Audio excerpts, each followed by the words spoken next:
இயேசுவின் பின்னால் நானும் செல்வேன், திரும்பி பார்க்க மாட்டேன், திரும்பி பார்க்க மாட்டேன். சிலுவையே முன்னா, உலகமே பின்னா,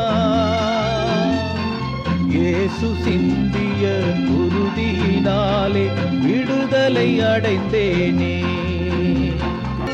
அச்சவுமில்லை அதிர்ச்சியுமில்லை அடியேன் உள்ளத்திலே, ஆண்டவன் இயேசு அடைக்கலமன்றோ ஆதலின் குறையில்லை.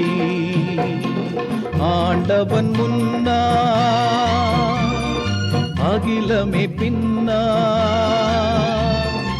அன்பர் இயேசுவின் வார்த்தையினாலே விடுதலை அடைந்தேனே.